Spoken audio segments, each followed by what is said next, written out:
Bienvenidos y muchas gracias por estar aquí con nosotros.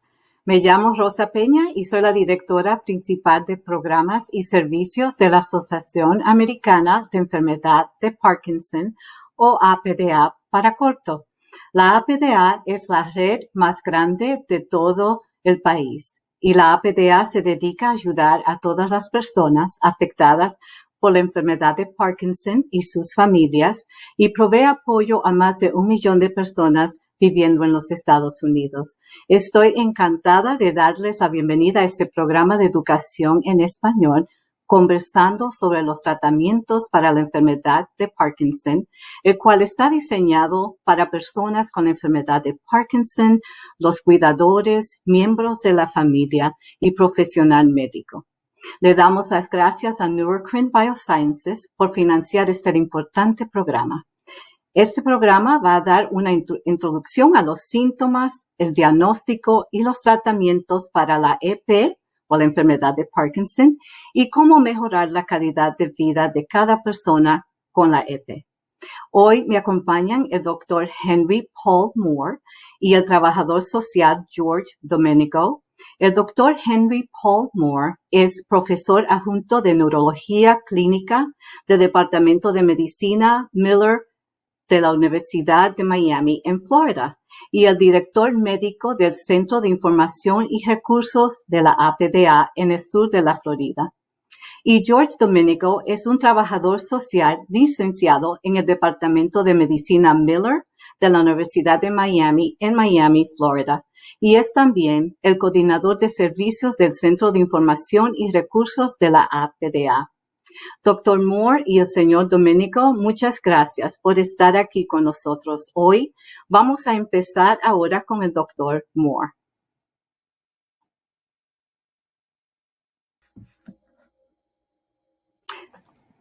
Hola, ¿cómo está, Dr. Moore?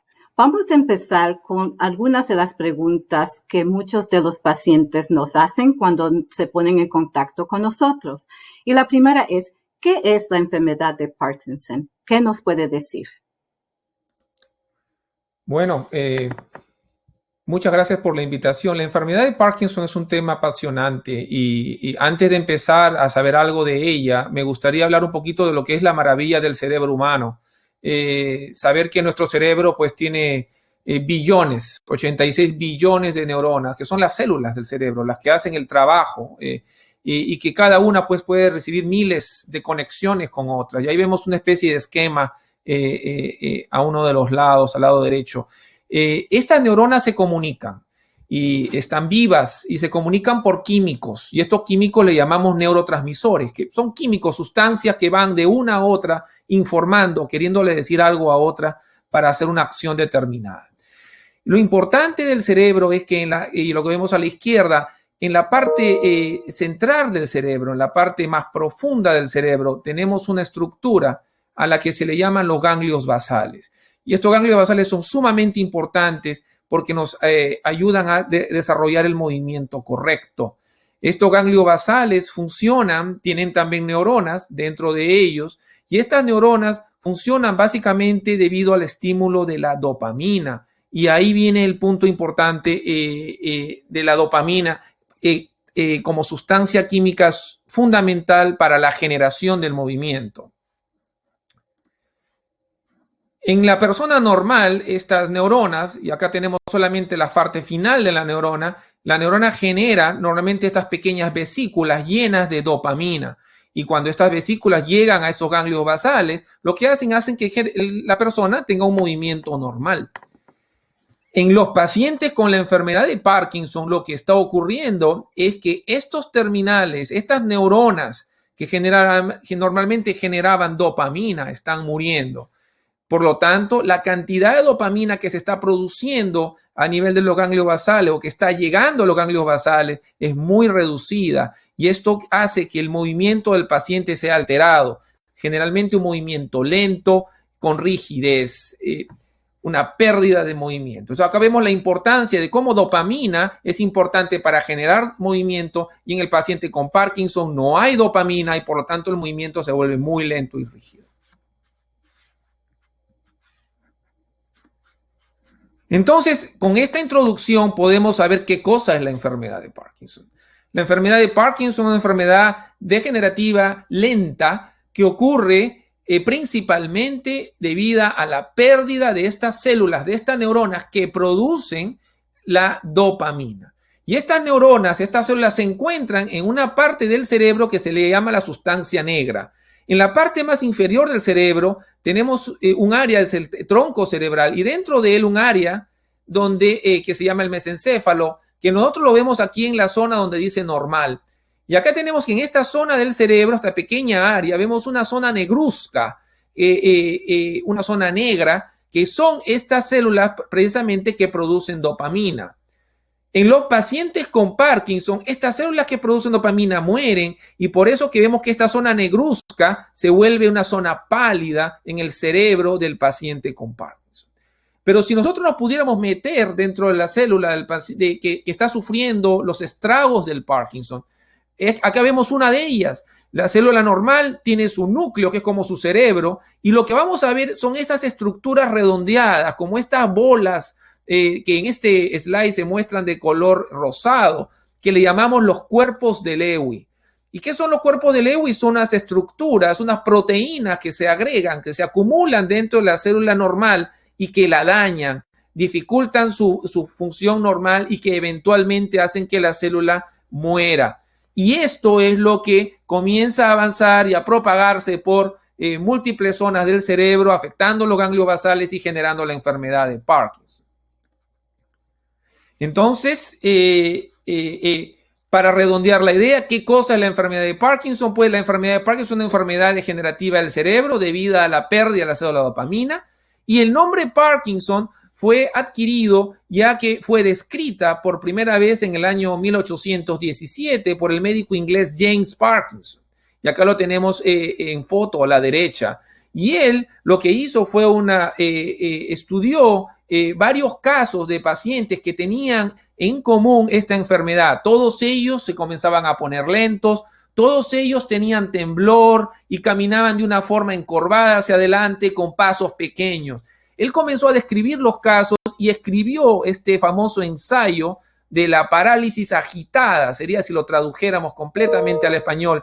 Es como que el paciente, él veía dos cosas, veía que por un lado el paciente era lento, y le llamaba parálisis, y por otro lado agitada, porque veía que él era lento, pero que temblaba. Y él le llamó entonces el ensayo de la parálisis agitada a la enfermedad de Parkinson.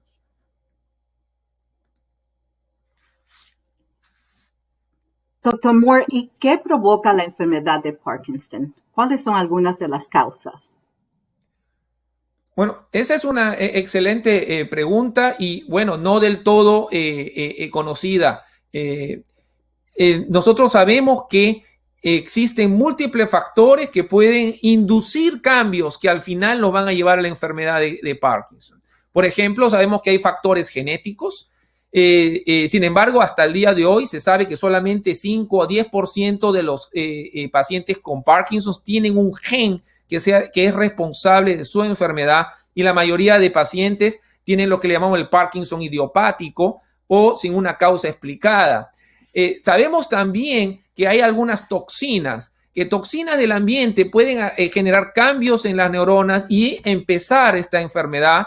Una de ellas son los pesticidas. Pesticidas que se usan, por ejemplo, en la agricultura para matar plagas, etcétera, etcétera. Muchos de ellos, pacientes expuestos a ellos por muchos años, pueden a la larga desarrollar esta enfermedad. Hay otros factores desconocidos, factores endógenos, factores de la célula misma del paciente. Todo esto genera problemas en las neuronas, genera acumulación de proteínas. Las neuronas, las células comienzan a acumular proteínas anormales, proteínas que comienzan a agregarse, a formar grumos dentro de la célula y comienzan a dañarla, comienzan a generar daño en las membranas, comienzan a generar daño en la mitocondria. La mitocondria es es como la batería de la célula, la que le da energía, la que le da vida. Se comienza a dañar la mitocondria. También sabemos que hay en el Parkinson evidencia de inflamación, si bien es cierta, no tan obvia en los scans, pero sí hay evidencia de inflamación microscópica y eventualmente las células entran en una suerte de de suicidio provocado. Ellas mismas se matan. Y eso se le llama en biología apoptosis. Las células deciden morir y fallecen. Y todo esto, cuando el grupo de células que comienza a morir es un número importante, comienza a dar los síntomas de la enfermedad. La enfermedad o las células que mueren no se mueren en forma desordenada y mueren en una suerte de orden. Uno de los científicos, Brack, estudió esto y lo publicó en el año 2004 y fue en el momento revolucionario. Se sabe, basado en los estudios que él hizo con cadáveres de pacientes con Parkinson, que esta acumulación de proteínas que forman los cuerpos de Lewy, de los que yo hablaba al comienzo, empieza en la parte baja del cerebro, le llamamos el tronco cerebral a esta zona, considerando esto como si fuera el tronco de un pequeño árbol, donde estas serían las hojas. Entonces, en la parte más baja empiezan esos cambios celulares y luego comienzan a ascender lentamente a llegar a la parte media del tronco y la parte superior del tronco. Aquí es donde se encuentran las células que producen este químico llamado dopamina. Entonces, estas células que producen dopamina se comienzan a morir, comienzan a dañar debido a la enfermedad y luego no queda ahí la cosa. La enfermedad comienza a propagarse ahora ya por el cerebro mismo y por lo que le llamamos la corteza cerebral, que es como el cascarón del cerebro, es donde se mantiene la información. Y ahí es por eso que el paciente comienza a desarrollar en estadios más avanzados problemas de memoria y alucinaciones. Ahora, lo interesante es que la enfermedad le toma más o menos de 10 a 20 años llegar desde la parte baja del tronco cerebral hasta llegar a la célula de dopamina. Y por eso que decimos a los pacientes que la enfermedad de Parkinson no empezó cuando él empezó a temblar o a ponerse lento. Probablemente empezó 10 a 20 años atrás, cuando la enfermedad estuvo en las partes iniciales del tronco cerebral. Pero ya que ahí no habían células de dopamina, no se manifestaba como problema de movimiento. Cuando la enfermedad llega a la parte superior y mata más o menos a la mitad de células que producen dopamina, es donde aparecen los síntomas, donde aparece la lentitud, la rigidez y el temblor, y la enfermedad comienza a propagarse.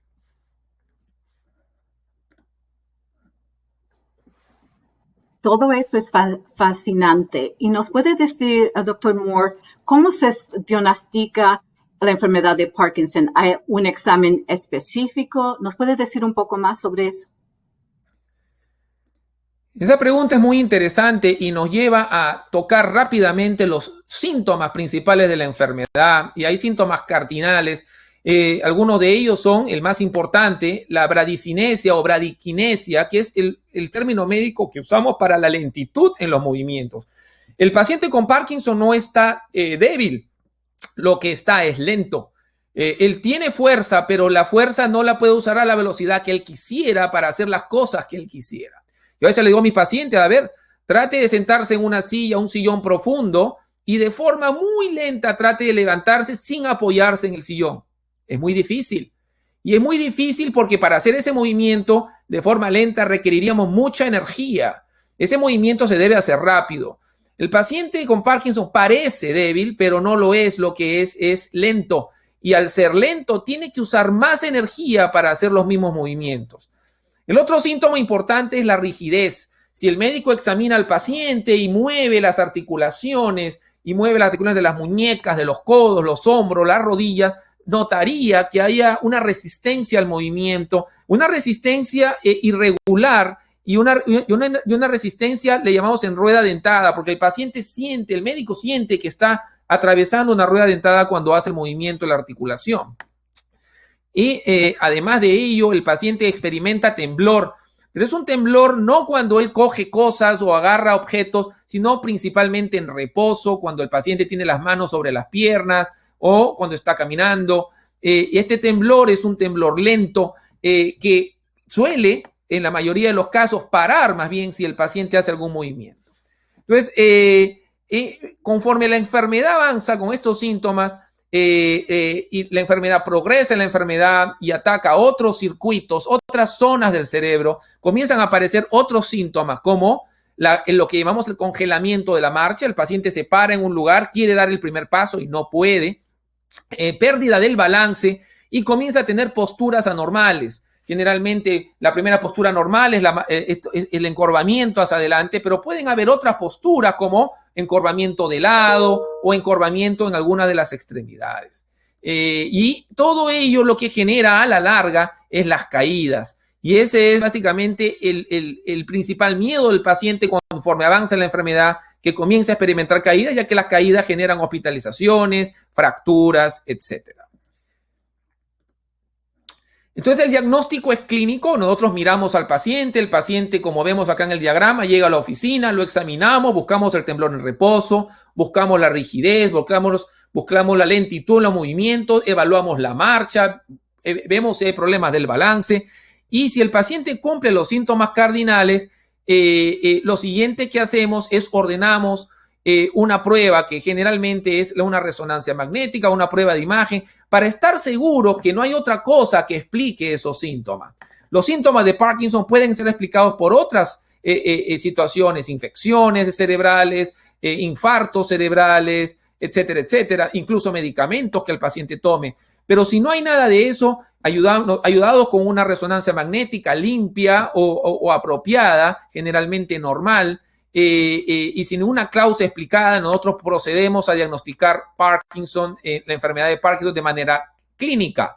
Ahora, el diagnóstico definitivo siempre se haría con una biopsia cerebral, tomando un pedacito del cerebro y mirándolo al microscopio, pero eso casi nunca es realizado, se deberían tomar múltiples biopsias y eso no se puede hacer con pacientes vivos. Algunas veces el médico tiene dudas entre si es que los síntomas que él está observando son de Parkinson o no, y en ese caso se le puede dar al paciente una dosis del medicamento llamado levodopa. La levodopa es un medicamento que en buena cuenta genera dopamina en el cerebro. Entonces, si pensamos que el problema del paciente con Parkinson es pérdida de dopamina y le damos dopamina, él debería mejorar. Y de hecho, si es que el paciente tiene Parkinson, con la levodopa debería mejorar los síntomas. Esperamos una hora y lo examinamos nuevamente y si ha mejorado, se confirma. Entonces, en caso de duda, el médico tiene la opción de poder coger esta levodopa, dársela al paciente y confirmar si es que hay mejoría en los síntomas, confirmar el diagnóstico. Para esto, siempre recomiendo a los pacientes, cuando haya duda en diagnóstico o la situación sea compleja, visitar a un neurólogo especializado en desorden de movimiento, que en inglés le llamamos movement disorders. En casos cuando el médico tratante también no esté en duda, en vez de darle la dopamina al paciente, lo que puede hacer es ordenar una prueba y a esa prueba le llamamos DAT scan. Lo que hace esta prueba es mira la célula de dopamina, mira las partes finales de las células que producen dopamina, que le llamamos la parte del axón, la parte final de la célula productora de dopamina que llega al ganglio basal. Y normalmente, si el paciente es normal, el grupo de células que llegan acá, las colas, digamos, de las células que producen dopamina, llegarían y formarían esta estructura en forma de coma a cada lado derecho del cerebro, lado izquierdo. En el paciente con Parkinson, ya que estas células están muriendo, si miramos las colas, los finales, veríamos una significante reducción en esta estructura de coma. Entonces, lo que llamamos es la coma se cambia por puntos o desaparecen. Y esto es una prueba funcional que nos permite mirar a la dopamina, la célula de dopamina en el cerebro y confirmar si el paciente tiene Parkinson o no. Si hay duda y el DAT scan es anormal, se confirma el diagnóstico de Parkinson. Lo interesante es que el DAT scan también puede estar abnormal en algunas otras formas de Parkinson que no son el Parkinson típico que estamos conversando, sino otras formas llamados Parkinson atípicos. Pero eso lo dejamos ya para los especialistas. Estos síntomas de los que hemos conversado son básicamente la punta del iceberg. Los síntomas motores, la lentitud, la rigidez, el temblor, pero debajo de ello el paciente con Parkinson puede presentar múltiples otros síntomas: depresión, ansiedad, ataques de pánico, apatía, o sea, pérdida de la voluntad de hacer las cosas, fatiga, puede tener problemas cognitivos, problemas de memoria, puede tener dolores, generalmente de hombro al expresar la enfermedad.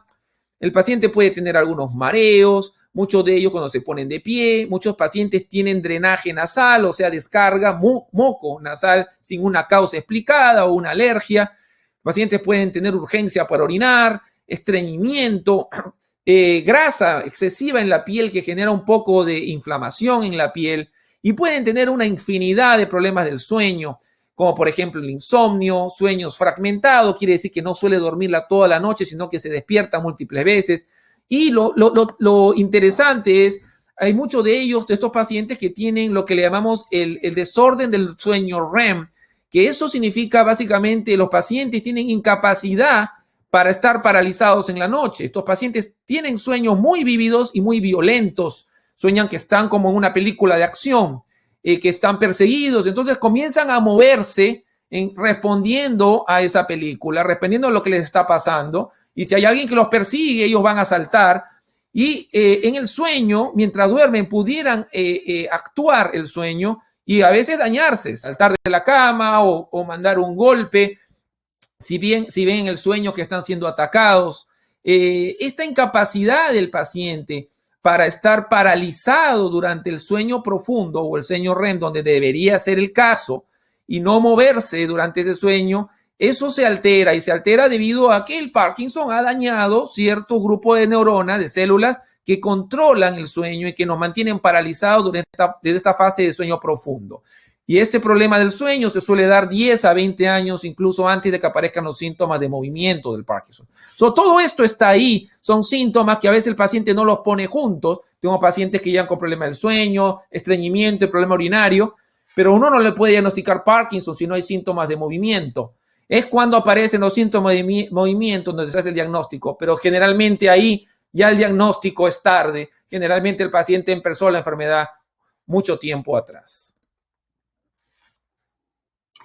¿Y cómo progresa la enfermedad? Muchas personas, cuando reciben el diagnóstico, tienen temor de que van a dejar de caminar, que no van a poder funcionar, o sea, tienen mucho temor del futuro. ¿Puede decir cuál es el progreso de la enfermedad? Claro, la enfermedad avanza lentamente y lo primero que debemos explicar a los pacientes es que cada paciente es completamente distinto a un paciente adicional o de la comunidad. Uno nunca debe compararse, es lo que le recomiendo a mis pacientes, con el paciente vecino.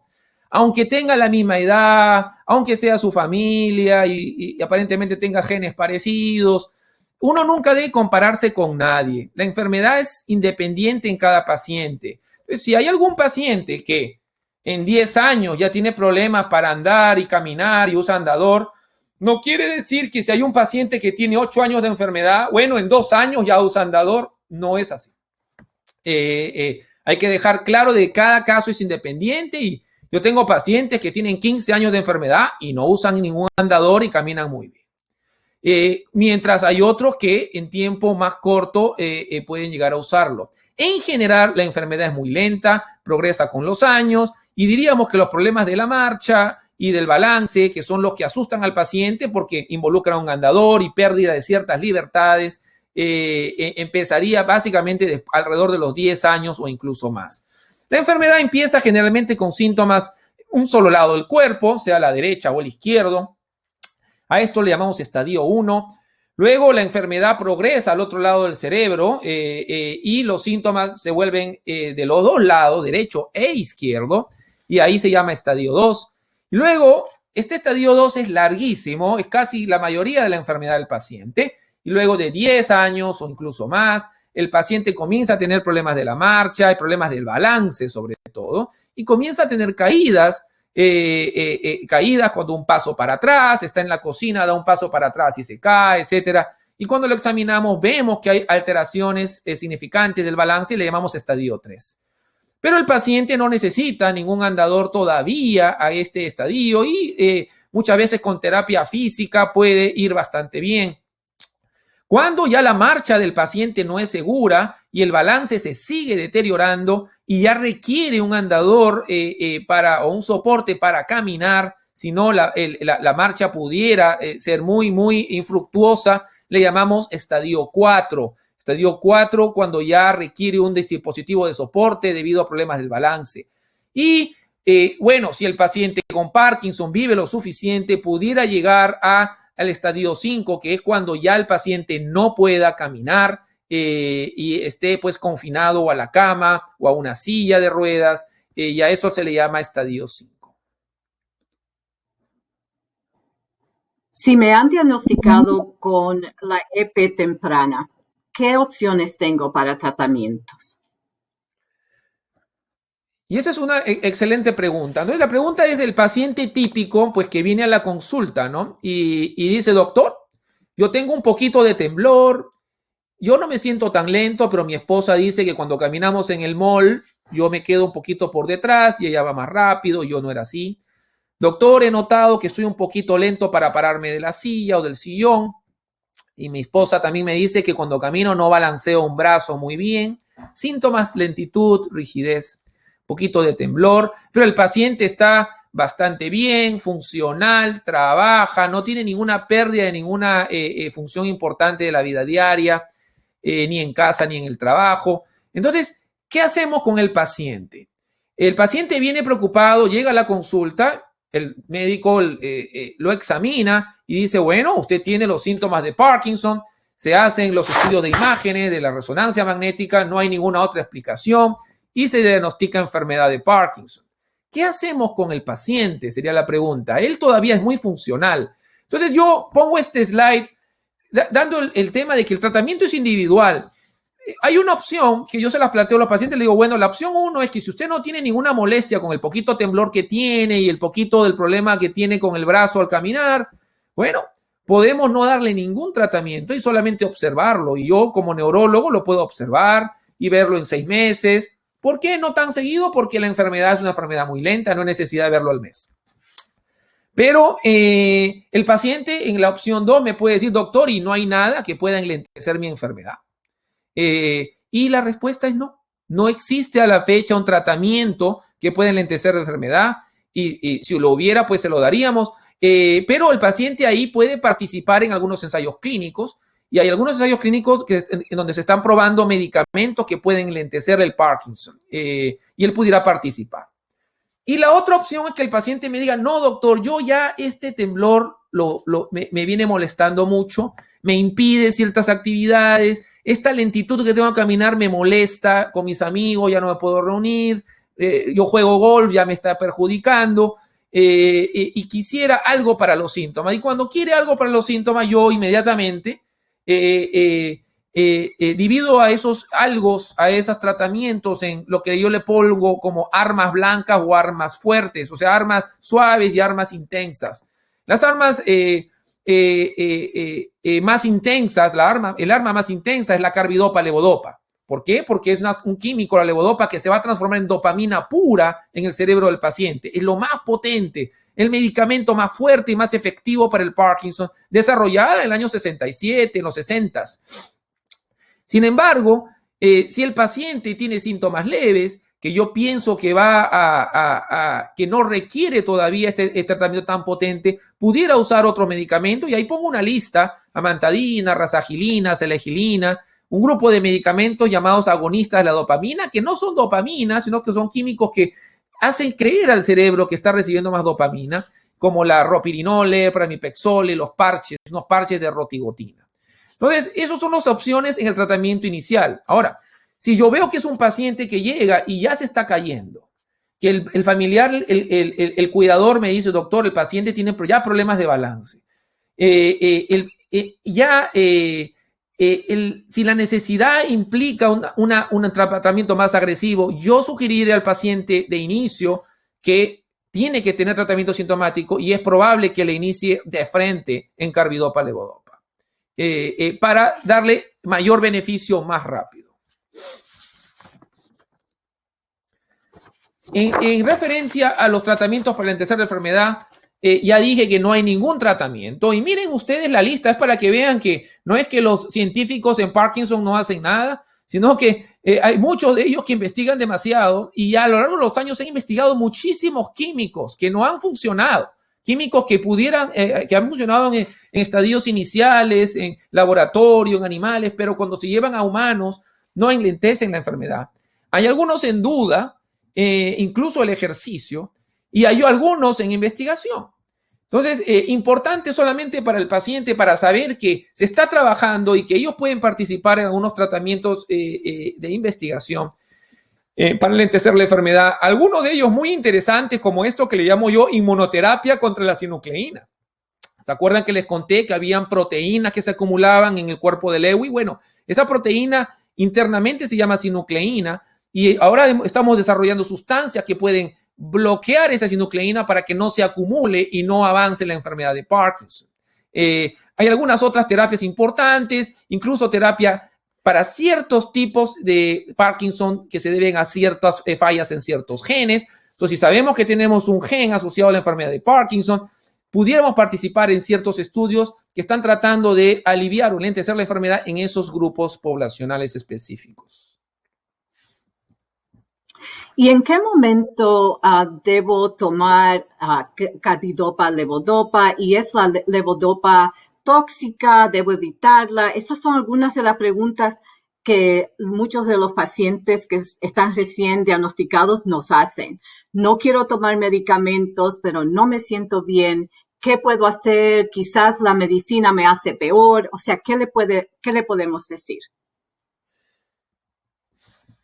El principal consejo es, número uno, un buen médico, un médico que el médico confíe. El neurólogo general puede ser el primer punto de partida, pero si hay dudas acerca del diagnóstico o es un caso un poco más complejo, el paciente debería ser visto por un especialista en movimientos involuntarios. No hay que tenerle miedo a los medicamentos. Como lo dije hace un momento, si los síntomas de Parkinson son muy leves, es probable que el médico empiece con medicamentos que no sean la levodopa, que sean otros medicamentos que no son tan potentes, pero suficientes para los síntomas del paciente. Pero si ya vemos que el paciente estuvo tomando medicamentos más suaves y ya no le funcionaron en un momento, o si vemos que los síntomas del paciente son severos, como problemas de balance, de la marcha, etcétera, nosotros vamos a decidir y elegir la levodopa. ¿Qué cosa es la levodopa? La levodopa es como si fuera el ingrediente que el cerebro usa para generar dopamina. Acuérdense, dopamina es un químico que genera movimiento. Entonces, las células se mueren, las que hacen esta dopamina, debido a la parte de dopamina, el paciente tiene poco movimiento y lentitud.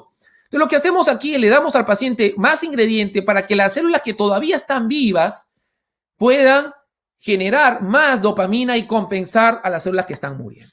Pero el problema es que esta dopamina, esta levodopa, cuando la damos al paciente, tiene que ser dada por boca. La dopamina no se puede dar por boca directamente, no se absorbe. O sea, yo no le puedo dar al paciente dopamina, le tengo que dar el ingrediente. El ingrediente entra por la boca del paciente, pasa por todo el esófago, el estómago, llega al intestino y se absorbe en las primeras porciones del intestino. Y en este camino de la levodopa, pasar por esta periferia, este intestino, y llego la sangre, antes de llegar al cerebro, es atacada la levodopa por una serie de químicos que la destruyen y la vuelven dopamina antes de que llegue al cerebro. Y eso es negativo, porque esto hace que menos levodopa llegue disponible al cerebro. La dopamina que se genera aquí no puede entrar al cerebro, está bloqueada, y solamente genera problemas, genera náuseas, genera mareos, genera que el paciente se sienta muy cansado, que se sienta mareado cuando se pone de pie muy rápidamente, etcétera, etcétera. Y por eso es que los médicos han asociado a la levodopa a otros químicos como por ejemplo la carbidopa. La carbidopa lo que hace es bloquea estos químicos de la sangre y del intestino que lo que harían es convertirían antes de tiempo a la levodopa en dopamina y hace que más levodopa pura pueda entrar al cerebro. Una vez que entra al cerebro, el cerebro solo va a transformar a la levodopa en su dopamina para utilizarla de forma más eficiente. Y hay personas que ya tienen mucho tiempo tomando la carbidopa, levodopa y dicen ya no tiene el mismo efecto, tengo más movimientos involuntarios. ¿qué puede hacer la persona cuando llega a esa etapa? Esa pregunta es muy interesante y lo voy a resumir en este gráfico. Acá lo tenemos, es una línea de tiempo en años, ¿ok? De 0 años, digamos 20 años o más. Y son años aproximados. Vamos a suponer que el paciente en el tiempo 0 comienza con los síntomas, comienza a temblar, comienza a ponerse lento. Entonces, bueno, llega el doctor, aquí en donde dice DX, y el doctor dice, bueno, usted tiene Parkinson. Pero al comienzo el paciente dice, doctor, ese temblor no me molesta y yo puedo esperar. Y esperamos 6 meses, 1 año, y al año regresa el paciente y dice, doctor, ahora sí ya estos síntomas son terribles, tengo muy lento, mucho temblor, necesito un tratamiento. Y le empezamos el tratamiento. Vamos a suponer que ya pasamos con el tratamiento de las armas más leves y ya el paciente requiere el carbidopa-levodopa y se lo empezamos. Empezamos en el año 1. Al comienzo la carbidopa-levodopa es magnífica y el paciente dice, doctor, yo me siento como nuevo, ya siento que otra vez me han llegado las energías, me muevo rápido, ya no tiemblo tanto, estoy mucho más ágil, mi marcha, mi caminar ha mejorado. Y a esto yo le llamo el periodo de la luna de miel. Todo es felicidad. Pero luego, como todo matrimonio, comienzan los problemas. Y comenzamos con la fase de complicaciones. Comienzan los problemas. Y con el matrimonio, con la levodopa.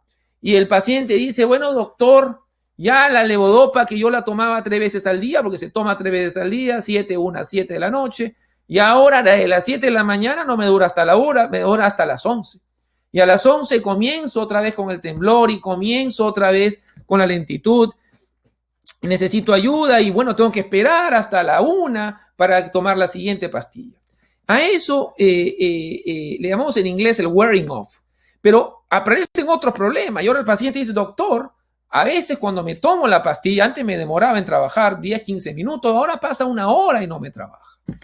Y después dice, doctor, y ahora me estaba trabajando muy bien la pastilla a las 4 de la tarde, mi siguiente dosis es a las 7 y a las 5, ¡pum!, se fue el efecto de pronto. A todo esto le llamamos complicaciones motoras. El medicamento trabaja, pero ya no es lo mismo y comienza a tener fallas. Y a esto le llamamos fluctuaciones motoras. Pero el paciente también dice, doctor, y cuando me trabaja el medicamento, comienzo a tener yo movimientos involuntarios. Y lo nota mi familia, y me preguntan si algo me pasa, y si me duele, y se preocupan por mí. Y a eso le llamo yo disquinesias. Y la disquinesia muchas veces no son tan molestas para el paciente, son más molestas para los que lo ven, para el familiar. Y el paciente más bien se siente bien cuando tiene disquinesia porque se siente que tiene movimiento, que es lo que no tenía. Pero es debido a que el medicamento está un poco por encima de lo que debiera ser en la sangre. Luego de esto ocurre entre los 3 años a 8 años de recibir el carbidopa-levodopa.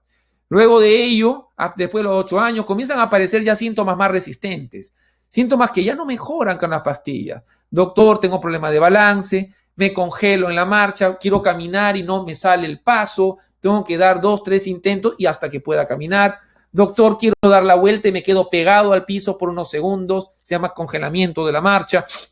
Comienzan a aparecer posturas anormales y luego ya de los 15 años de enfermedad comienza el paciente a quejarse más de problemas cognitivos que empezaron de antes, pero que ya ahora se vuelven más intensos, problemas de memoria y alucinaciones, ideas como delusiones. Doctor, mi esposo dice que yo le estoy sacando la vuelta y no es cierto. El paciente comienza a tener esas ideas de que la esposa lo engaña o que el vecino quiere hacerle daño, y comienza la parte psiquiátrica del Parkinson. Y eso se da después de los 15 años en adelante.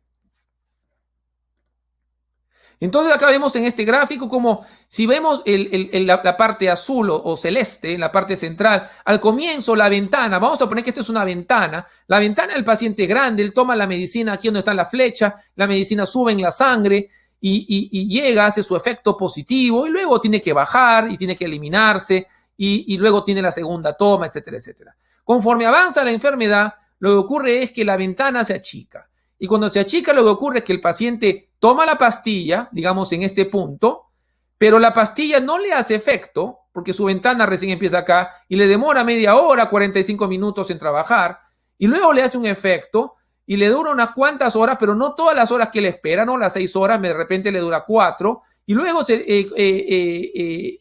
se le va el efecto rápidamente. Y cuando él tiene el efecto, lo que ve es que el medicamento hace un pico alto, y en este momento del pico, el paciente tiene movimientos involuntarios. Es como que no hay necesidad de llegar hasta el pico para que el paciente se sienta bien en los movimientos. El movimiento involuntario se va después de unos minutos, unas horas, el paciente vuelve a estar normal y luego se le va el efecto, ya no tiene efecto incluso minutos o hasta horas antes de la siguiente toma. Y conforme avanza la enfermedad, la ventana se acorta y el paciente se la pasa más tiempo en momentos en que el medicamento no hace un buen trabajo, ya sea porque demora en empezar a trabajar o se acaba antes, y se la pasa también algún tiempo en que el medicamento funciona, pero el paciente tiene movimiento involuntario. Y todo esto son las famosas fluctuaciones motoras que suelen avanzar conforme avanza el tiempo.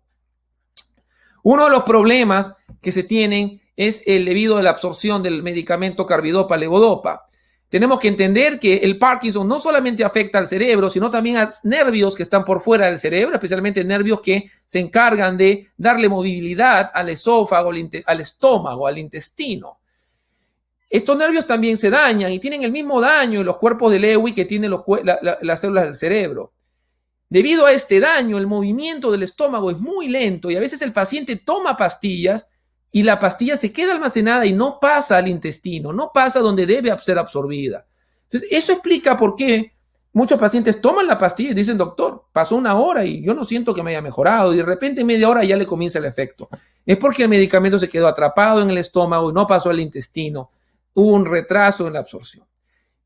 En otros casos, el paciente dice, doctor, yo he notado de que si yo me como un pedazo de carne, inmediatamente tomo la pastilla no me trabaja. O me trabaja después de una hora, hora y media. Y eso es que los medicamentos de la levodopa va a interactuar con las proteínas. Las proteínas que nosotros ingiramos compiten con la levodopa por el intestino. ¿Por qué? Porque las proteínas también se absorben en la misma zona donde se absorbe la levodopa. Si las tomamos juntas, ¿quién es más grande, el bistec o la pastilla? Obviamente el bistec, y el bistec se transforma en aminoácidos que van a absorberse en este segmento del intestino y van a botar a la levodopa, la van a alejar y la levodopa no va a poderse absorber de forma correcta. Yo siempre recomiendo a mis pacientes ingerir alimentos especialmente ricos en proteínas una hora antes o después de la carbidopa-levodopa para evitar este problema. Conforme avanza toda esta situación, el paciente ahora necesita algunas otras terapias que le llamamos terapias de rescate. A veces el paciente dice, doctor, estoy en el cine y se me va el efecto del medicamento, pues puedo yo hacer algo para inmediatamente volver a tener el efecto correcto, le llamamos on, y al efecto sin efecto le llamamos off. Puedo yo ponerme on nuevamente, puedo prenderme, puedo tener nuevamente el efecto cuando ya se fue el efecto, rápidamente. Sí, y hay un grupo de terapias que básicamente son 3. Una un poco más antigua era una inyectable, conocido por todos como Apoquin. Un inyectable, es un inyectable que el paciente usaba, venía básicamente una especie de lapicero con el medicamento que se carga en el lapicero y el paciente se pone el medicamento en el brazo o en la pierna, sale una pequeña aguja que inyecta el medicamento por debajo de la piel. Y luego de inyección, pues el paciente en 10, 15 minutos ya se siente que se está comenzando, que le está regresando la velocidad, que se le va la rigidez y el temblor. Y el punto es que el medicamento solamente cubre emergencias, dura poco, dura hora y media, de repente a lo mucho 2 horas, no reemplaza las pastillas, pero salva al paciente de emergencias. Bueno, pues ahora hay 2 nuevos elementos. Uno es el mismo medicamento apomorfina, pero en un film sublingual. Es como un film sublingual, pequeño papelito que uno lo pone por debajo de la lengua lo deja ahí y en 10 minutos ya el paciente pasa de off, o sea, de tener los síntomas, a on, o sea, de estar completamente mejorado. Y es muy potente. También dura 1 hora y media, 2 horas. Y existe también otro medicamento que es la misma levodopa, pero en inhalador. La levodopa ahora viene pues ya incluso en polvo, en estas cápsulas. Las cápsulas se meten dentro del inhalador y se preparan y se le enseña al paciente cómo se hace. Él inhala y luego de inhalar 2 cápsulas puede lograr nuevamente, después de 10 minutos, pasar de off a on rápidamente y activarse. Entonces, estas terapias de rescate son una gran ayuda porque le dan al paciente ahora el control de la enfermedad. No es que la enfermedad decide cuándo se me acaba el efecto y ahora yo ya no puedo seguir haciendo mis actividades, no puedo continuar con mi reunión que tenía con unas personas en el banco, por decir. Ahora yo, si tengo este problema, me pongo el papelito bajo la lengua, me inyecto o uso el inhalador y en 10 minutos resuelvo la situación y continúo mi vida.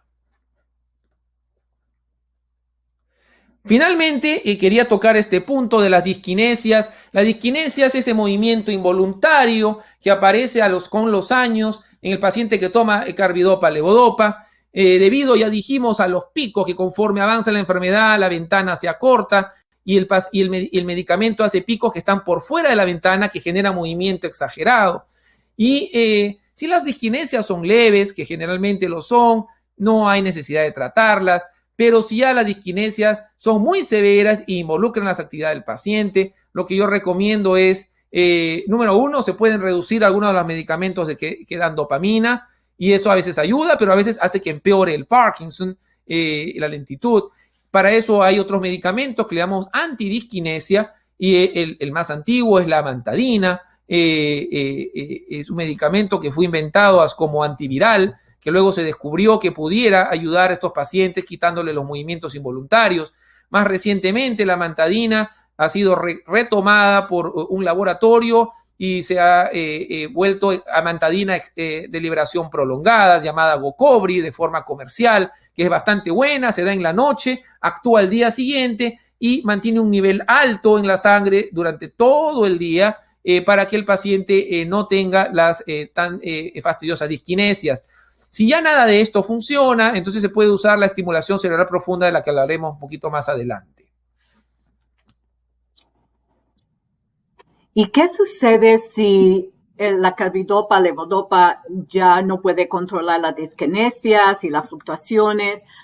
¿Podemos hablar de qué otras opciones tiene la persona? Esa es una excelente pregunta porque el paciente mismo se preocupa y dice, doctor, bueno, ¿y hasta cuándo me va a durar esta carbidopa, levodopa? Bueno, ya tengo fluctuaciones, tengo disquinesias. ¿Hay tratamiento para ellos? Sí, y hay muchos tratamientos que podemos usar para ellos, para controlar, para alargar los medicamentos, para que la carbidopa, levodopa dure más y le cubra mejor el día. Y hay medicamentos, como ya bien lo mencioné, contra las disquinesias del paciente que se pueden utilizar y evitar estos movimientos involuntarios que a veces son muy implacenteros. Pero ¿qué pasa si ya nada de esto funciona y a pesar de todo el esfuerzo del médico, el paciente continúa teniendo estos problemas? El medicamento no dura lo suficiente y el paciente tiene mucha disquinesia. Podemos usar 2 terapias avanzadas. Una de ellas son un grupo que le llamamos las bombas de infusión de medicamentos. Estas bombas de infusión de medicamentos, las vamos a ver en el siguiente slide, son básicamente una administración continua del medicamento durante muchas horas del día, de forma tal de que el medicamento no fluctúe en la sangre y no haga este sub y baja que vimos en el gráfico, sino que sea continuo durante el día y que haga que el paciente no tenga momentos en que se sienta off o que se sienta fluctuando entre off y on. Y además de ello, la otra opción sería la cirugía cerebral, del cual hablaremos también, llamada la estimulación cerebral profunda. Aquí tenemos una de ellas, que es las bombas de infusión. Una de ellas que tenemos en el mercado, en Estados Unidos, se llama Duopa. Acá está el aparato. Básicamente, el aparato tiene los controles en la parte superior y en la parte inferior una zona donde se pone, llamamos un cassette, donde va a ir la levodopa líquida, en este caso. Y esta levodopa líquida va a ir administrada por un tubito que va conectado al intestino del paciente. Este tubito es colocado de forma previa. Primero se coloca el tubo. Es un simple procedimiento, como se coloca un tubo de alimentación. Se coloca el tubo y lo hace generalmente un especialista en el estómago o coloca el tubo de forma apropiada que entra por el estómago y va hasta la primera porción del intestino donde se absorbe la levodopa. Y luego, en una segunda sesión, al paciente se le trae la bomba y se le explica cómo funciona. Y esta bomba de infusión tiene controles muy simples. Para prender en la mañana, el paciente se levanta, conecta la bomba al tubito, aprieta el botón, la bomba comienza a funcionar y entrega la levodopa, el paciente se siente bien inmediatamente.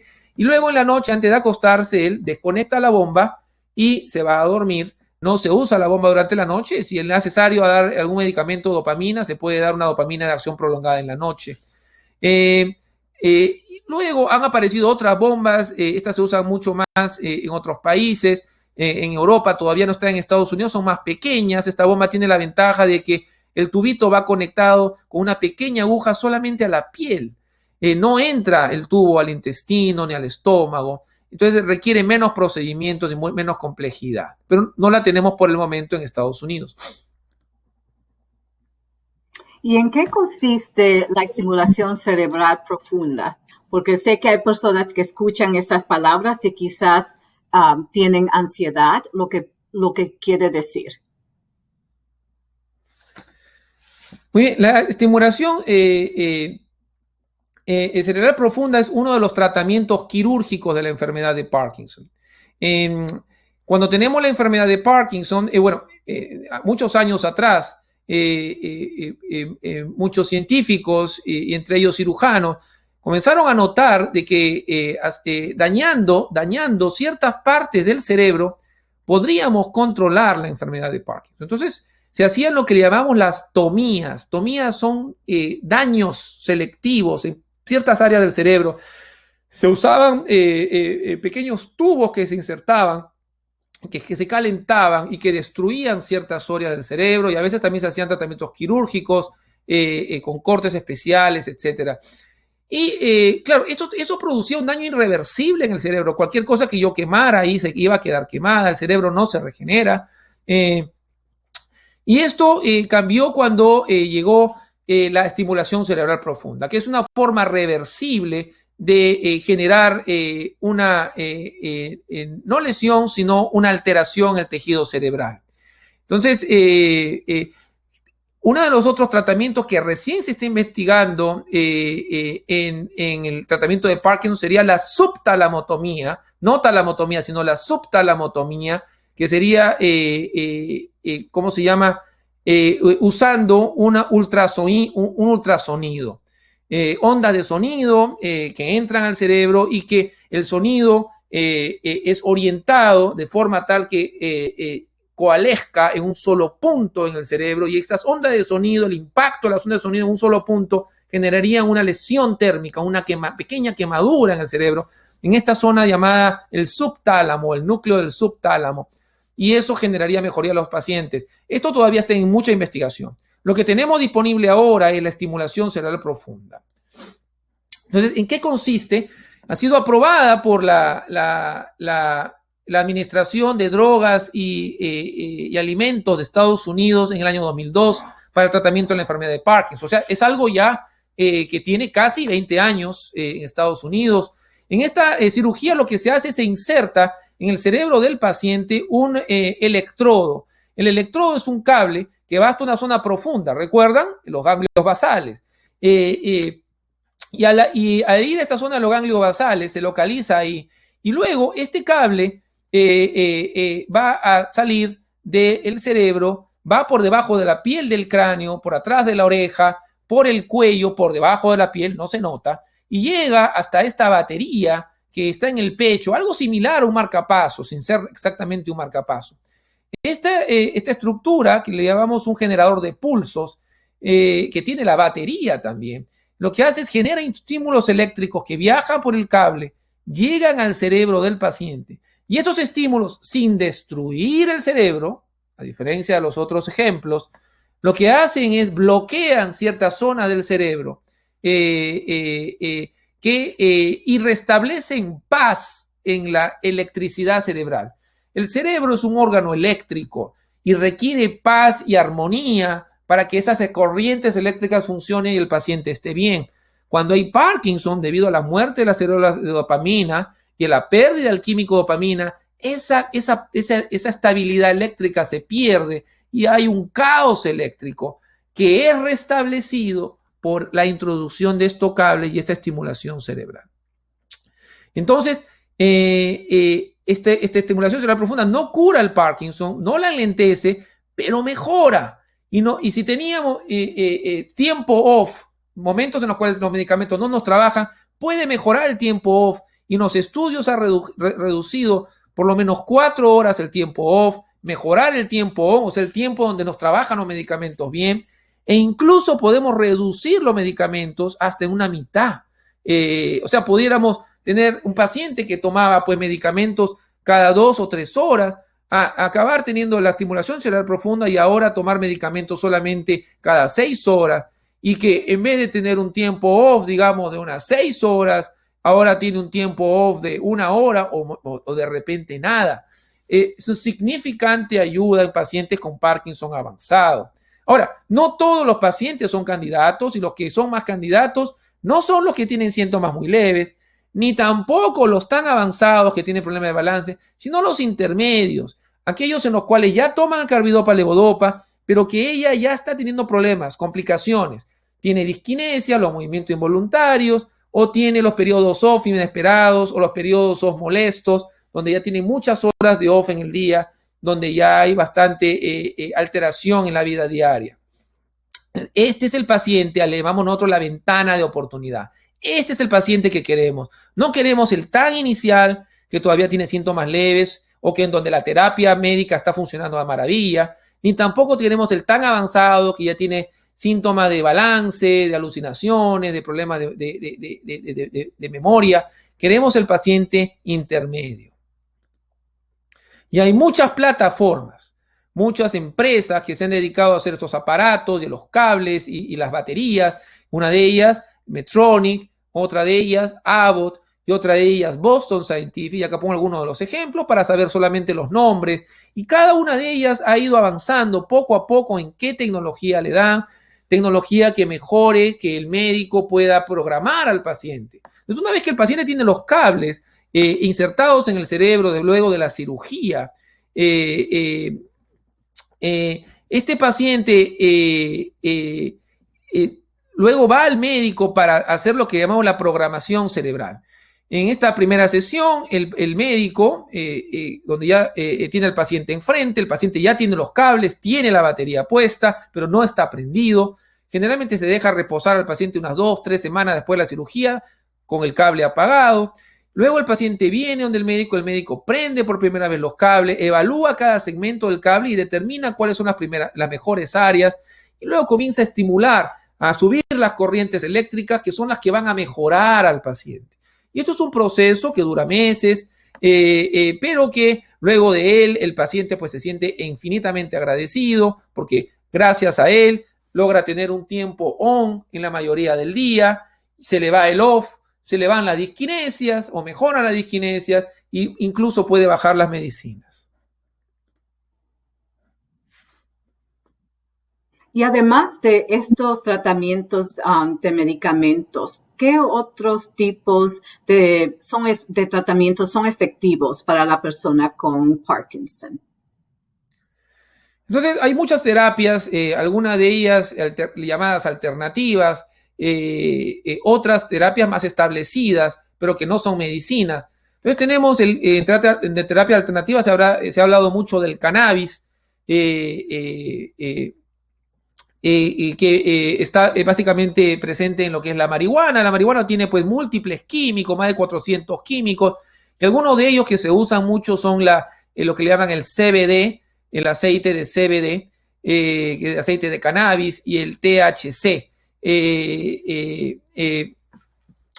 Estas terapias aún se administran, algunos pacientes míos incluso las usan, pero todavía no están bien estudiadas en pacientes con Parkinson y yo no las recomiendo por el momento porque no hay estudios de ellas que muestren mejoría en pacientes con Parkinson, a pesar de que en teoría pudieran tener algún beneficio. Otras terapias, el yoga, por ejemplo, la música, el ejercicio, la danza, son algunas terapias que se han explorado en la enfermedad de Parkinson y que las usan muchos de los pacientes con bastante éxito. El glutatión, lo van a escuchar algunos pacientes, todavía está en investigación, sobre todo siendo investigado para ver si puede enlentecer el Parkinson. No es un tratamiento que vaya a mejorar los síntomas. Y muy recientemente el boxeo, hay un programa que tenemos aquí, se llama Rock Steady Boxing, que es un programa de boxeo, donde el paciente, la idea no es golpear al oponente, sino es simplemente boxear contra una bolsa de arena para desarrollar movimientos más amplios. Entonces, esto tiene que ser acompañado de un entrenador que le diga al paciente cómo se hace el movimiento amplio de piernas, de brazos, para mejorar no solamente la fuerza del paciente, sino la amplitud del movimiento, la rapidez del movimiento y la marcha y el balance. Es muy recomendable, yo se la recomiendo mucho a mis pacientes. Lo que hacen ellos es van a la website, a la página web, ponen rocksteadyboxing.com y ahí pueden ver qué lugares en el área los tienen y pueden acceder a ellos. Y bueno, tenemos la terapia del ejercicio. El ejercicio ha sido estudiado y está siendo estudiado todavía en Parkinson. Y la clave del ejercicio es que independientemente del ejercicio, yo recomiendo el aeróbico, lo importante es que el ejercicio sea intenso y que sea continuo.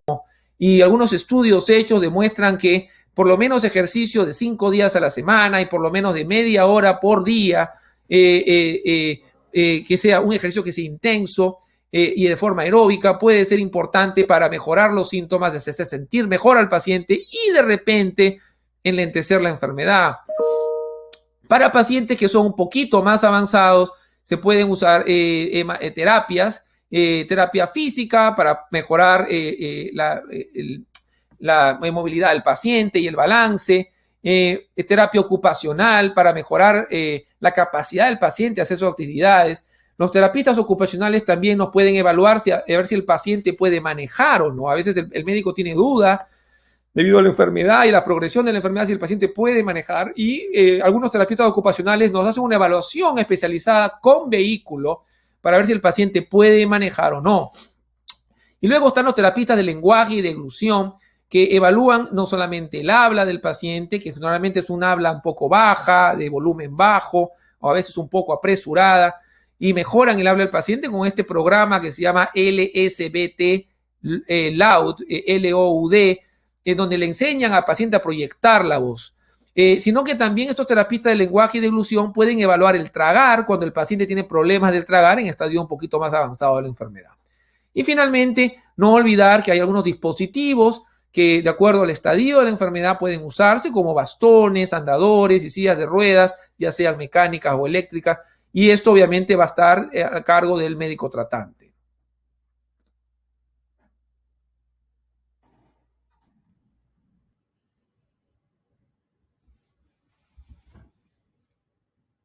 Buenas tardes.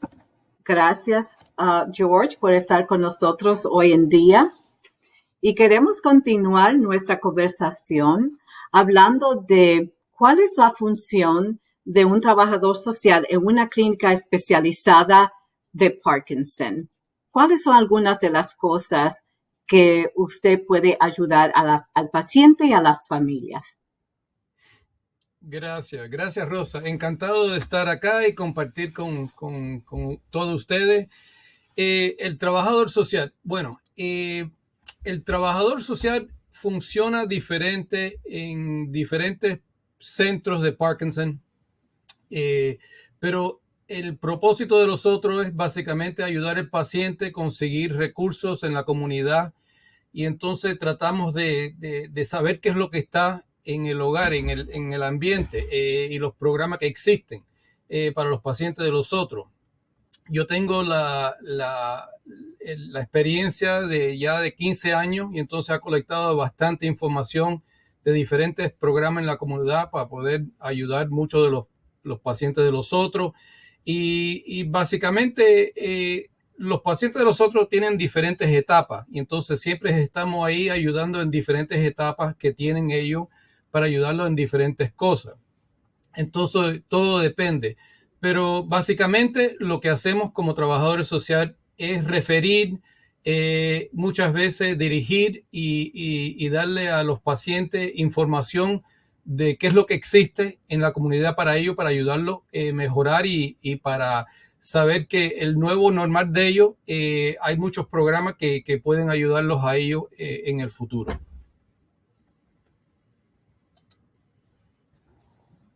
¿Y qué significa el bienestar de una persona? ¿Por qué es importante? ¿Nos puedes decir un poco más sobre eso? Claro. Entonces, aquí ven un diagrama del bienestar. Dr. Moore, como muchos neurólogos, son fantásticos en ayudar los pacientes a manejar los síntomas que tiene de Parkinson, quizás los temblores, las discanesias, la lentitud que tienen, y muchas veces las pastillas ayudan bastante, pero el bienestar de un paciente para los otros, los trabajadores sociales, no es solamente el medicamento que le dan aquí en el centro, pero también saber el hogar, qué son otras cosas en la vida del paciente para mejorarlos, para mejorar la calidad de vida. Entonces queremos saber si tienen problemas con problemas económicos, si tienen problemas obteniendo las pastillas que nosotros recomendamos, si tienen problemas con el trabajo. Entonces son muchas cosas, no solamente los síntomas físicos, pero también el bienestar son muchas otras cosas. Y entonces el trabajador social está entrenado para saber cómo nosotros podemos ayudar en todos estos aspectos que tiene el paciente de Parkinson. Entonces miramos no solamente los temblores y todo, pero básicamente la vida como holística. Entonces tenemos que ver todo en conjunto, las cosas que están pasando y qué necesita el paciente para mejorar, para el bienestar.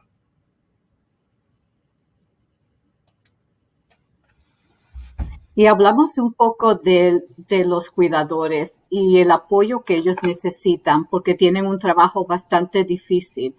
¿Qué podemos decirle para los cuidadores que ellos también tengan la ayuda y el apoyo que necesitan? Pues sí, Rosa, mira, nosotros siempre cuando viene un paciente acompañado a la clínica de los otros, siempre le preguntamos también al cuidador, ¿cómo está usted? ¿Cómo le va a ti? No podemos ignorar los otros, los terapistas y los neurólogos del cuidador, porque eso es muy importante para el bienestar, claro, del paciente. Y entonces, claro, como sabemos, el Parkinson afecta a toda la familia. Yo me recuerdo que mi mamá, que sufría de Alzheimer's, afectó todo. Los nietos, los primos, todo en la familia estaba afectado por la demencia que sufrió mi mamá. Y entonces eso lo sabemos, que el Parkinson también afecta todo en la familia de un paciente de los otros. Y más de todo, los cambios cognitivos y de conducta. Eso afecta muchísimo las relaciones que tienen los pacientes de los otros. Y entonces también tenemos que estar de acuerdo de eso y cómo los otros, como terapistas, podemos ayudar al paciente. No queremos el paciente que tenga eso que se llama burnout, que es básicamente mucho estrés. Ya el cuidador ya se cansa mucho, ya no puede, y entonces llega al final. Entonces no queremos que llegue a ese punto. Entonces nosotros tenemos que tratar de también enfocar no solamente en el paciente, pero también en el cuidador. Entonces, ¿qué es lo que necesita saber el cuidador? Bueno, el cuidador necesita tiempo para ello. Yo sé que muchas veces uno recomienda eso y es difícil para los cuidadores obtener ese tiempo para ellos, para hacer cosas para ellos mismos, porque ellos tienen que estar ahí al tanto, ayudando y todo lo demás para el paciente. Pero uno tiene que tratar de buscar y quizá con la ayuda de un trabajador social, buscar ayuda de otros lugares, quizás programas en la comunidad, quizás en la misma familia. Muchas veces preguntamos, y bueno, ¿tiene hijos, hijas, familias? Sí, pero ellos tienen sus propios problemas, tienen ellos hijos, ellos tienen otras cosas que hacer y no pueden ayudar. Pero bueno, muchos de ellos tampoco preguntan, entonces no quieren molestar, que también es una cosa cultural de los latinos. Pero también nosotros tenemos que tratar de ayudar a los cuidadores, buscar tiempo para ellos mismos para que no lleguen a ese punto de que nosotros llamamos burnout. Y también, si es necesario y si vemos que las cosas se están poniendo más difícil y más complicadas, entonces muchas veces podemos recomendar a un psicólogo o un trabajador social para que haga terapia familiar con los pacientes y los cuidadores. Vamos a hablar un poco de los recursos que están disponibles para ayudar a las familias y a los pacientes. Sí, Rosa, entonces mira, aquí en el sur de la Florida, y me imagino que es diferente en diferentes partes de los Estados Unidos, pero hay un programa que se llama Respite. Se puede traducir en español como Respiro. Son programas que existen para los cuidadores si ellos necesitan, por ejemplo, ir a una cita médica para ellos mismos o tienen una operación que tienen que hacer, un tratamiento y no pueden estar ahí cuidando al paciente, o tienen que ir a un viaje y no tienen a nadie con quien se quede el paciente. Hay unos programas que ayudan temporalmente por 2 semanas, 3 semanas. Puede ser en la casa del paciente o puede ser en un centro como un nursing facility en donde lo pueden supervisar y ayudar durante el tiempo que el cuidador tome tiempo para ellos mismos, para que ellos resuelvan los problemas de ellos. Y aquí en el sur de la Florida hay un programa que se llama Easter Seals, que ellos reciben fondos que ayudan a estas personas a tener ese respiro y esa ayuda temporalmente durante un tiempo para que ellos resuelvan los problemas de ellos. Claro, en diferentes partes de los Estados Unidos puede ser que no sea Easter Seals, puede ser que sea otro programa, pero un trabajador social en la área de uno puede dirigirle a los programas estos. También aquí en este slide que tengo, hay un lugar que uno puede buscar en el web para un lugar cerca de uno, para buscar un programa cerca de uno para este tipo de programa de respiro. También una de las cosas que quería hablar es que nosotros recibimos pacientes en la clínica de nosotros y no sabemos el mundo del paciente, no sabemos qué es lo que está pasando fuera de la clínica.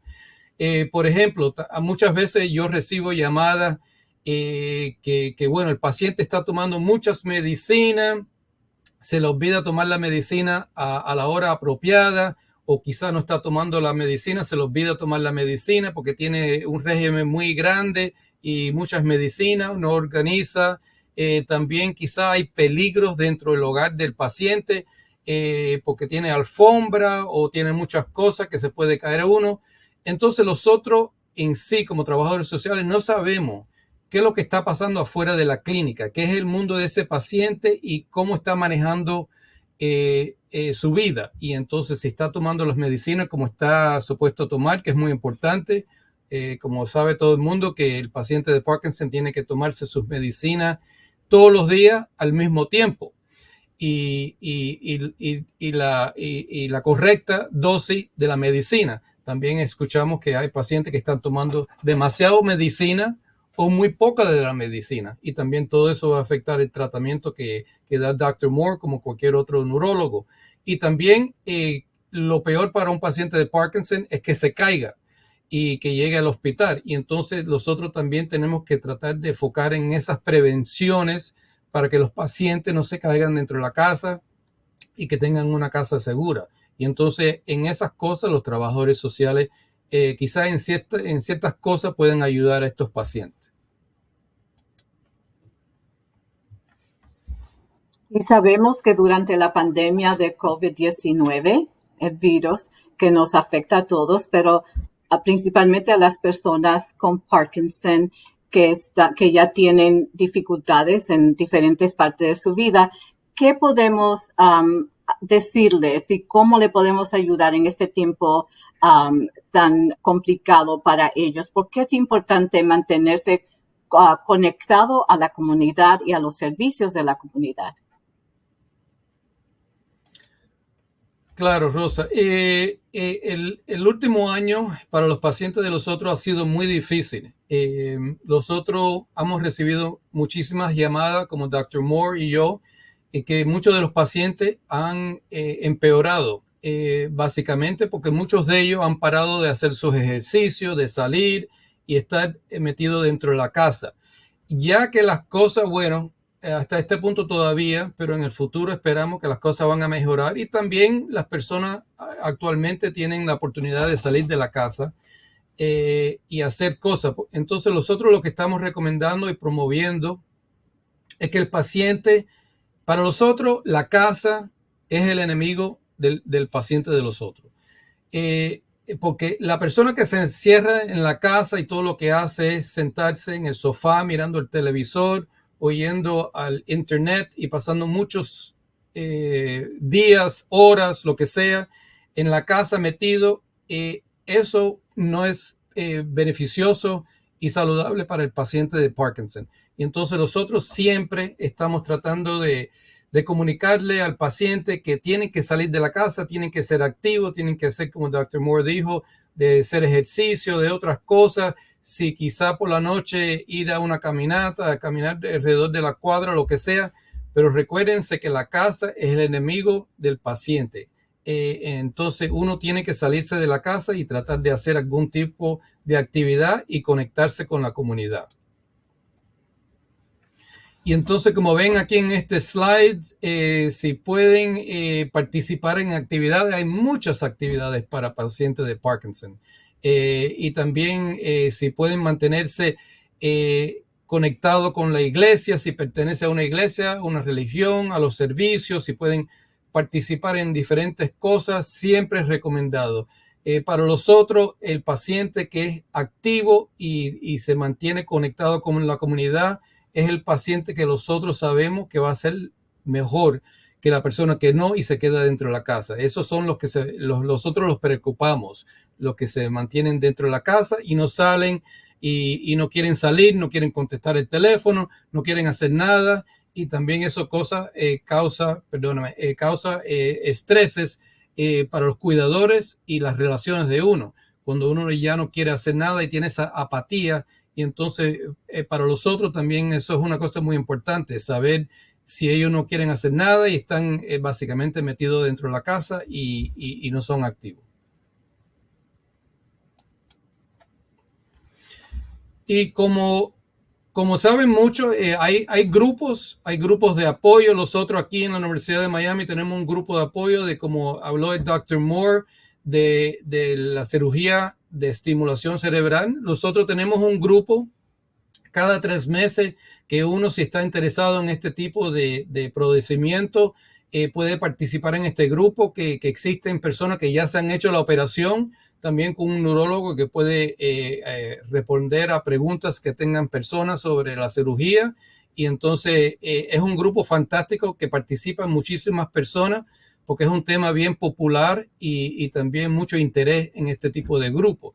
Y claro, Rosa, como tú sabes, nosotros vamos a empezar un grupo pronto, ojalá, para las personas, los cuidadores de pacientes de Parkinson. Y entonces esperamos que durante el próximo mes o el siguiente vamos a tener un grupo una vez al mes para los cuidadores de Parkinson.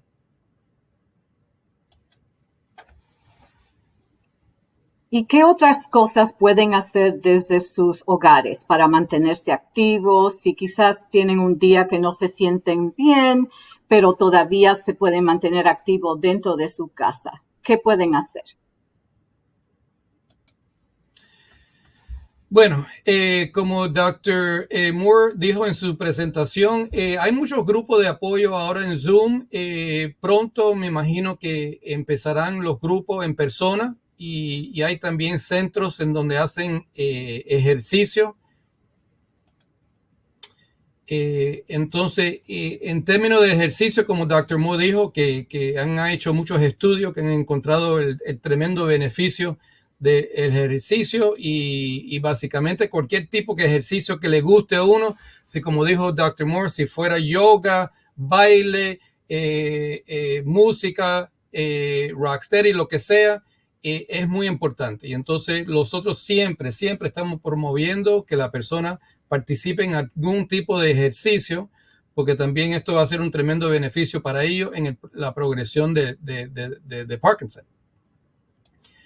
Y también el doctor Moore tocó el tema de Rocksteady. Rocksteady, claro, es un programa de boxeo, como dijo Dr. Moore, que uno no participa en boxeando con una persona, pero es un programa diseñado exclusivamente para personas con Parkinson.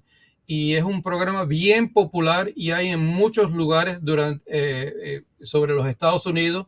Y aquí en este slide tengo el teléfono y el web, el link para saber si hay un programa de Rocksteady cerca de ustedes. Y entonces recomiendo que lo chequeen porque es muy popular y para muchos de los pacientes de nosotros lo han dicho que para ellos ha sido un cambio de vida bastante grande participar en estos tipos de programas. Y claro, como dijo Dr. Moore también, hay terapia física, también para el balance, para la fuerza. Como le dijo Dr. Moore, el programa, el LSVT Big, el programa grande que se amplifican los movimientos y existen en muchos programas, en muchos centros de rehabilitaciones y muchos de los trabajadores sociales que trabajan en estos centros de Parkinson saben en dónde están estos centros y le pueden recomendar a uno para diferentes tipos de terapia para que también aprendan qué tipo de ejercicio le puede beneficiar y también para demostrar. Y aquí hay más, también terapia ocupacional, como dijo Dr. Moore,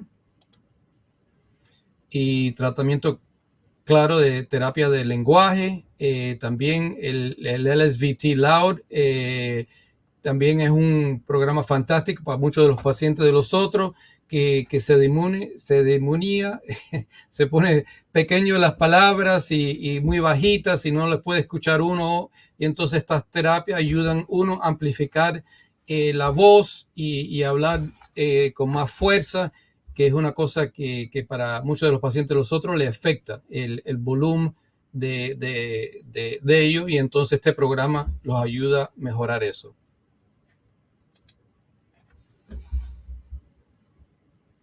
Para aquellas personas que tienen dificultad de encontrar recursos, ¿qué le podemos decir? Pues Rosa, mira, aquí en la Florida, claro, yo trabajo en Miami, aquí en el sur de la Florida, y también trabajamos con diferentes condados cerca de los otros. Y entonces alrededor de los otros hay como 3 o 4 condados. Y entonces aquí puede ver que aquí en el condado de Miami hay una organización que se llama la Alianza de Edad, The Alliance for Aging. Pero bueno, en el condado puede ser de Broward County, va a ser otra agencia que se llama Area Agency on Aging. Entonces depende en dónde es que tú vivas y en qué parte de los Estados Unidos va a haber un programa cerca de ti en tu condado, pero no sé cómo se va a llamar, pero va a ser parecido a los que tenemos aquí en el sur de la Florida. Y entonces están fundados ellos por el estado que viva uno y programas federales también. Entonces uno puede contactar estos programas y le pueden decir qué servicios existen. Uno de los servicios que siempre los llaman a los otros es para que alguien vaya a la casa y ayude a uno, porque ya se le hace difícil hacer limpiezas o necesita ayuda con diferentes cosas durante el día y necesitan ayuda dentro de la casa. Entonces estos programas, si uno califica, puede quizá ayudar para esos tipos de servicios o otros tipos de servicios. Entonces, claro, siempre recomiendo que se contacten con un trabajador social en un centro de Parkinson en tu local o el APDA. También pueden llamar para ver a dónde puede llamar uno para conseguir ayuda. Y como todos los condados, aquí además que es un ejemplo de, mira, aquí en Miami hay un servicio de transportación, porque claro, ¿cómo uno puede ir a sus citas o programas si no tiene transporte y no puede ya manejar? Entonces aquí en el condado de Miami hay un programa que se llama STS, Special Transportation Services, pero en otro condado norte de los otros, en Broward County, se puede llamar TOPS, que es otro programa. Más para el norte, en Palm Beach, es Palm Transit. Y en el oeste de aquí de la Florida es otro programa. Y entonces, como tú puedes ver, todos los condados tienen sus diferentes programas, diferentes nombres. Entonces, claro, siempre es importante comunicarse con un trabajador social que sepa qué son los requisitos y qué es lo que se tiene que hacer para uno conseguir diferentes programas en tu área. Y ¿cuáles son algunos de los programas que ofrece la APDA, la Asociación Americana de Enfermedad de Parkinson? ¿Nos puede decir algunos? Sí, entonces, Rosa, nosotros somos muy orgullosos de trabajar con ustedes, el APDA, porque tienen muchos programas. Ahora en enero del próximo año va a haber un simposio bien grande aquí en el sur de la Florida, en Boca Ratón, que van a tener diferentes personas que van a hablar sobre el Parkinson y diferentes cosas muy importantes. Y entonces somos muy orgullosos de participar también en este programa. Tenemos algunos de los neurólogos de los otros que van a participar en este evento. También ustedes tienen unas caminatas fantásticas. Van a tener una ahora el próximo mes en octubre. Van a tener una en Boca Ratón. Y me imagino que van a tener diferentes ciudades que van a tener este tipo de caminata que se llama Optimism Walk, que uno puede salir, caminar, participar con otros pacientes de Parkinson, disfrutar el día. Son eventos bien agradables y entonces para los otros son muy importantes para promover para los pacientes de los otros, también para que salgan de la casa y participen. Y claro, ustedes tienen tremenda literatura sobre todo alimentos, medicamentos, guías informativas de todo tipo de cosas y en diferentes lenguajes. Y entonces, la verdad que trabajando con el APDA para nosotros es un tremendo placer porque hay tantos recursos que ustedes ofrecen a los pacientes de Parkinson. Y George, ¿nos puede decir si las personas se quieren comunicar contigo, cómo lo pueden hacer? Entonces, Rosa, es muy simple. Aquí tengo mi información. Por favor, si tienen alguna pregunta, me pueden llamar, me pueden mandar un email, me pueden mandar una carta. Y entonces yo estoy aquí disponible para contestar cualquier pregunta que yo pueda. Si son fuera del área del sur de la Florida, quizá podemos encontrar alguien en tu área que te pueda ayudar mejor que yo. Pero son bienvenidos para llamarme o mandarme un email.